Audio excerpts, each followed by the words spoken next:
തുടർന്നുള്ള വാർത്തയിലേക്ക് എല്ലാവർക്കും ഒരിക്കൽ കൂടി സ്വാഗതം. കുടുംബങ്ങൾക്ക് ലഭിച്ചത് തെറ്റായ മൃതദേഹങ്ങളാണ്. എൻ്റെ ഈ ചാനൽ ആദ്യമായിട്ടാണ് കാണുന്നവരുണ്ടെങ്കിൽ സബ്സ്ക്രൈബ് ചെയ്യാനും വീഡിയോ ലൈക്ക് ചെയ്യാനും ഷെയർ ചെയ്യാനും കമൻറ്റ് ചെയ്യാനും മറക്കരുതേ. വാർത്ത വിശദമായി. അഹമ്മദാബാദിൽ ജൂൺ 12 തകർന്നുണ്ടായ എയർ ഇന്ത്യ വിമാന അപകടത്തിൽ മരിച്ച UK പൗരന്മാരുടെ മൃതദേഹങ്ങൾ തിരിച്ചറിയുന്നതിൽ തെറ്റുണ്ടായെന്ന് കുടുംബങ്ങളുടെ ആരോപണം. കുടുംബങ്ങളെ പ്രതിനിധീകരിക്കുന്ന അഭിഭാഷകൻ ജെയിംസ് ഹീലിയാണ് ഇക്കാര്യം അറിയിച്ചത്. നാട്ടിലേക്ക് കൊണ്ടുപോയ മൃതദേഹങ്ങളിൽ നടത്തിയ DNA പരിശോധനയിൽ 2 പെട്ടികളിലായി അയച്ച മൃതദേഹങ്ങൾ തങ്ങളുടെ ബന്ധുക്കളുടേത് അല്ലെന്ന് തെളിഞ്ഞതായി കുടുംബങ്ങൾ പറയുന്നു.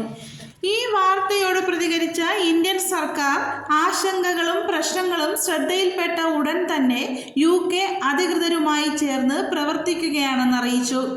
അപകടത്തെ തുടർന്ന് നിലവിലുള്ള പ്രോട്ടോക്കോളും സാങ്കേതിക ആവശ്യകതകളും അനുസരിച്ചാണ് മൃതദേഹങ്ങൾ തിരിച്ചറിഞ്ഞതെന്നും എല്ലാ മൃതദേഹങ്ങളും അതീവ ശ്രദ്ധയോടും അന്തസ്സോടും കൂടിയാണ് കൈകാര്യം ചെയ്തതെന്നും സർക്കാർ വ്യക്തമാക്കി. ഈ വിഷയത്തിൽ എന്തെങ്കിലും ആശങ്കകൾ ഉണ്ടെങ്കിൽ അവ പരിഹരിക്കാൻ UK അധികൃതരുമായി തുടർന്നും സഹകരിച്ച് പ്രവർത്തിക്കുമെന്നും വിദേശകാര്യ മന്ത്രാലയ വക്താവ് രൺധീർ ജയ്സ്വാൾ പറഞ്ഞു. വിമാനാപകടത്തിൽ യാത്രക്കാരും ജീവനക്കാരും വിമാനം തകർന്നു വീണ സ്ഥലത്തുണ്ടായിരുന്ന ആളുകളും ഉൾപ്പെടെ 270 പേരാണ് മരിച്ചത്. ഒറ്റ യാത്രക്കാരനാണ് രക്ഷപ്പെട്ടത്.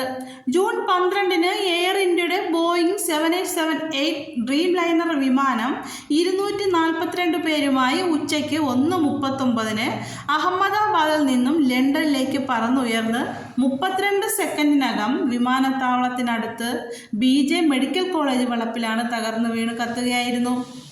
ഗുജറാത്ത് മുൻ മുഖ്യമന്ത്രിയും മുതിർന്ന BJP നേതാവുമായ വിജയ് രൂപാണിയും പത്തനംതിട്ട കോഴഞ്ചേരി പുല്ലാട് സ്വദേശിയായ നഴ്സ് രഞ്ജിത G നായരും ഉൾപ്പെടെ 229 യാത്രക്കാരും 2 പൈലറ്റുമാരടക്കം 12 ജീവനക്കാരും മരിച്ചു.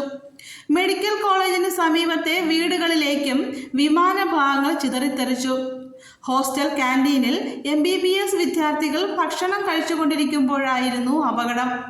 അപകടത്തിന്റെ പശ്ചാത്തലത്തിൽ എയർ ഇന്ത്യ വിമാനങ്ങളിൽ സുരക്ഷാ പരിശോധന ശക്തമാക്കിയിട്ടുണ്ട്. അഹമ്മദാബാദിലെ സർക്കാർ സിവിൽ ഹോസ്പിറ്റലിലാണ് DNA സാമ്പിൾ ശേഖരണം നടത്തിയതെന്നും എയർ ഇന്ത്യക്ക് ഇതിൽ പങ്കില്ലെന്നും വൃത്തങ്ങൾ പറയുന്നു. മൃതദേഹങ്ങൾ തിരിച്ചറിയുന്നതിലും കൈമാറുന്നതിലും എയർ ഇന്ത്യയുടെ പങ്കുണ്ടായിരുന്നില്ല.